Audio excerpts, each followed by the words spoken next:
नमस्ते everyone, source transformation पढ़ने वाले हैं। वीडियो की स्टार्टिंग थोड़ी सी लंबी हो सकती है, इसलिए डिस्क्रिप्शन में टाइम स्टैम्प्स दे रखे हैं। आपको जहाँ पे जंप करना है आप टाइम स्टैम्प्स के सहारे वहाँ पे जंप कर सकते हैं। आई वुड से इसकी स्टार्टिंग देख लीजिए क्योंकि बहुत ज़्यादा ज़रूरी होने वाली है। इस वीडियो में हम करने के वाले हैं सोर्स ट्रांसफॉर्मेशन के सबसे पहले जो 5 बेसिक और सबसे इंपॉर्टेंट रूल्स होते हैं वो हम पढ़ेंगे। उसके बाद सोर्स ट्रांसफॉर्मेशन का एक प्रॉब्लम सॉल्व करेंगे, जिससे क्या होगा, जो रूल्स हमने पढ़े हैं उनका एप्लीकेशन कैसे होता है सोर्स ट्रांसफॉर्मेशन के प्रॉब्लम्स में, वो तुम्हें समझेगा। 2 चीज़ें तुम्हें स्टार्टिंग में समझना जरूरी है। सबसे पहली चीज़, वीडियो को आखिर तक देखना कंपलसरी है। क्यों? क्योंकि अगर तुम्हें एटलीस्ट सोर्स ट्रांसफॉर्मेशन के प्रॉब्लम्स में एग्जाम में पूरे के पूरे मार्क्स स्कोर करने हैं तो उसके लिए एक बहुत ही ज़्यादा ज़बरदस्त चीज़ मैंने इस वीडियो के आखिर में बताई है। और दूसरी चीज़, स्टार्टिंग में ऐसे हो सकता है कि तुम्हें कुछ चीज़ें ना समझे, दैट्स टोटली फाइन। क्यों? क्योंकि जब हम प्रॉब्लम सॉल्व करेंगे उसके बाद सोर्स ट्रांसफॉर्मेशन तुम्हारे कदमों में दूध पीता हुआ नजर आएगा। राइट, शुरू करते हैं। सबसे पहले 5 इंपॉर्टेंट रूल्स। सबसे पहला रूल सोर्स ट्रांसफॉर्मेशन के बारे में एग्जैक्टली बताता है सोर्स ट्रांसफॉर्मेशन का मतलब क्या होता है। उसका मतलब ये होता है कि अगर तुम्हें कुछ ऐसा दिखे तो तुम्हें इसको इसमें कन्वर्ट करना है, और अगर तुम्हें कुछ ऐसा दिखे तो इसको इसमें कन्वर्ट करना है। ये क्या है? वोल्टेज सोर्स, ये रेजिस्टेंस सोर्स है, ये एम्पियर्स करंट सोर्स है, और ये रेजिस्टेंस सोर्स है। तो ऐसा दिखा तो इसमें कन्वर्ट करना है और ऐसा दिखा तो इसमें कन्वर्ट करना है। बट यहाँ पे एक ट्विस्ट है। ट्विस्ट ये है कि ये तुम्हें तब करना है या ये तुम्हें क्वेश्चन को या सिचुएशन को कंसीडर करके करना है। ठीक है, प्रॉब्लम जब सॉल्व करेंगे तुम्हें समझ जाएगा। ठीक है, और कैसे करना है, कन्वर्जन कैसे होगा, इस फॉर्मूले की मदद से। राइट, अब दूसरा रूल, अगर 2 करंट सोर्सेस ऐसे हैं, मतलब सेम डायरेक्शन में है बेसिकली, तो दोनों का एडिशन होगा।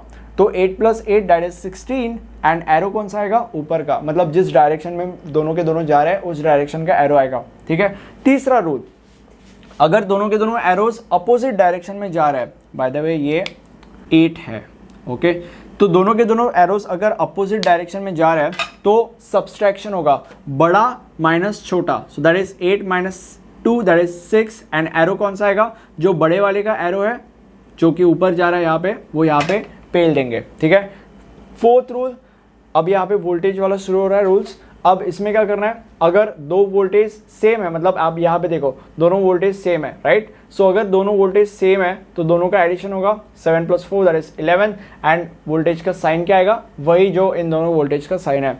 दूसरा, अगर दोनों वोल्टेज अपोजिट है तो क्या होगा?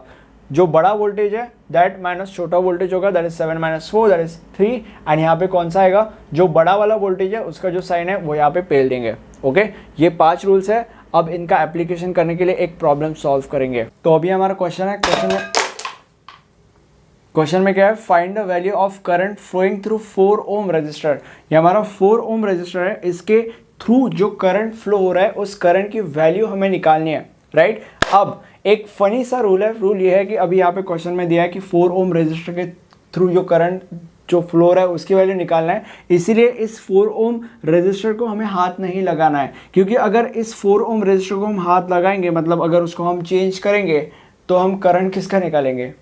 नहीं निकाल सकते, राइट। सो इसीलिए इसको हमें हाथ नहीं लगाना है। बाकी इधर जो जंतर मंतर करना है वो तुम करते बैठो, उसका कोई रूल नहीं है। ठीक है, शुरू करते हैं। अब सबसे पहले यहाँ पे देखो, ये और ये सेम दिख रहा है, चेंज कर लो। मैंने तुम लोग को बोला था जब ऐसा दिखे इसमें उसको ऐसे में कन्वर्ट करना है, तो इसको हम इसमें कन्वर्ट करेंगे। कैसे कन्वर्ट करेंगे? V = IR के फॉर्मूले की मदद से। सो अभी यहाँ पे I क्या है? 5 है, राइट। I मतलब करंट, तो करंट 5 है, और R क्या है? 2। सो V = IR मतलब 5 × 2 दैट इज 10, तो मतलब V = 10। मतलब यहाँ पे V का वैल्यू जो है वो 10 आएगा। तो यहाँ पे मैंने 10 वोल्ट लिखा, और ये एरो ऊपर का है तो ये ऐसा आएगा, एंड जो रेजिस्टेंस है वो वैसा का वैसा, ये 2 था तो यहाँ पे वैसा का वैसा कर दिया। राइट, आगे बढ़ते हैं। ये आ गया हमारे पास। अब यहाँ पे मैंने तुम लोग को बोला था कि जब ऐसा सिचुएशन आता है, जब दोनों के दोनों वोल्टेज आते हैं अपोजिट डायरेक्शंस में, तो तुम्हें क्या करना है? तुम्हें सब्सट्रैक्शन करना है, बड़ा माइनस छोटा, दैट इज 10 - 6 दैट इज 4। इसलिए मैंने यहाँ पे 4 लिखा, राइट। और ये जो साइन है वो कौन सा साइन होगा? जो बड़े वाले का है वो साइन होगा। ओके, एंड ये जो रजिस्टर है वो वैसे का वैसा। एंड वन मोर थिंग, जो स्टार्टिंग का सम है तुम लोग को इसको देख के ऐसे लग रहा होगा कि ये दोनों के दोनों एम्पियर्स ऊपर जा रहे हैं तो इन दोनों का एडिशन कर लेते हैं, बट नहीं, बीच में वोल्टेज आ रहा है, इसीलिए तुम ऐसा नहीं कर सकते। राइट। अब आगे बढ़ते हैं। सो इधर क्या होगा, इधर यहाँ पे देखो ये और ये सेम दिख रहा है, तो इसको हम इसमें कन्वर्ट करते हैं। बट हम ये ऐसा इसलिए कर रहे हैं क्योंकि उसमें हमारा फ़ायदा है, ठीक है। हमारा फ़ायदा क्या है, ये और ये पैरेलल आ जाएंगे एंड देन उसको हम ऐड करके जंतर मंतर कर सकते हैं, ठीक है। सो अभी इसको हम इसमें कन्वर्ट करते हैं। कैसे कन्वर्ट करेंगे, v equal to I R के फॉर्मूले की मदद से। सो अभी यहाँ पे देखो सब नीचे गिर गया है, हाँ यहाँ पे देखो v equal to I R, v equal to I R. So अभी यहाँ पे कौन सी वैल्यूज हमें पता है, v की वैल्यू पता है यानी कि 4 इज इक्वल टू आई की वैल्यू नहीं पता, इज इक्वल टू आई ऐसे लिखते हैं, एंड r मतलब 2।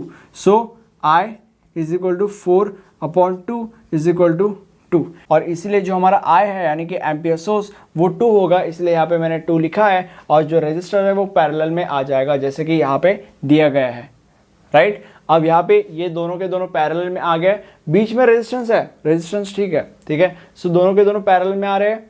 तुम अगर प्रैक्टिस करोगे तो तुम्हें समझ में आ जाएगा कि लाइक चीज़ें समझ में आ जाएगी, उसके लिए प्रैक्टिस ज़रूरी है।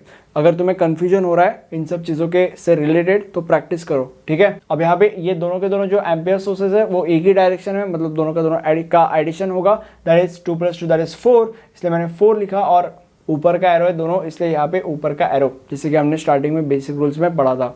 एंड ये रेजिस्टेंस सोर्स वैसा का वैसा। अब यहाँ पे देखो, यहाँ पे तुम लिटरली आगे कुछ भी नहीं कर सकते क्योंकि तुम्हें इसको तो हाथ लगाना ही नहीं है, okay.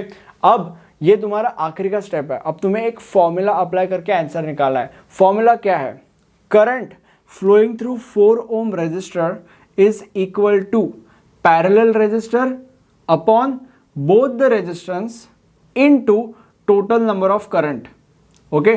So parallel resistance 4 ohm के 2 है upon total resistance, I mean addition of both the resistance, that is 2 + 4 and into total current flowing through the circuit, तो 4 है। अगर तुम इसको कैलकुलेट करोगे तो दैट इज 2/6, दैट इज यहाँ पे 1/3 आएगा, और 4 इंटू 1/3 दैट इज 4/3, और 4/3 is 1.33 ampere. So the current flowing through 4 ohm resistor is 1.33 ampere.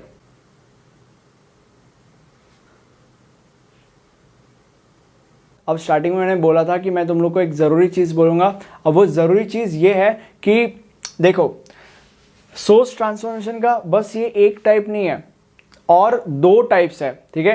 एक टाइप में तो यहाँ पे एम्पियर सोर्स आता है और आखिरी में ऐसा कुछ आता है, एंड देन इस फॉर्मूले की मदद से तुम्हें सॉल्व करना पड़ता है। एक में यहाँ पे वोल्टेज सोर्स आता है, और एक में और एक चीज़ आती है, मैं तुम लोग को अभी याद नहीं आ रहा है। बट सोल्यूशन क्या है इसका, सोल्यूशन ये है कि मैं इसके ऊपर या इस टॉपिक के ऊपर कंप्लीट वीडियो बनाऊंगा जिसमें मैं टोटल 3 एग्जांपल सॉल्व करूंगा, जिसमें तुम्हारे सारे के सारे टाइप्स कवर होंगे, ठीक है। इनफैक्ट अभी तक मैंने वो वीडियो बना दिया होगा, उस वीडियो का लिंक मैं आई बटन में दे रहा हूँ, या ये जो पूरा का पूरा तुम्हारा सब्जेक्ट है वो मैंने कवर कर दिया है ऑलरेडी पूरा का पूरा प्लेलिस्ट में, और उस प्लेलिस्ट का लिंक आई बटन में मैं दे दूंगा, ठीक है। आपको वहाँ पे जाना है, वो वीडियो पूरा का पूरा देखना है, और उससे तुम एक सोर्स ट्रांसफॉर्मेशन के मास्टर कहलाओगे, राइट। या ये जो सब्जेक्ट है पूरा का पूरा BEE का, उसके मास्टर कहलाओगे, और तुम्हें एग्जाम में पूरे के पूरे मार्क्स स्कोर करने से कोई रोक नहीं सकता, राइट। सो कमेंट सेक्शन में मुझे बताओ कि वीडियो कैसा लगा। Thank you for this video, have a nice day, bye.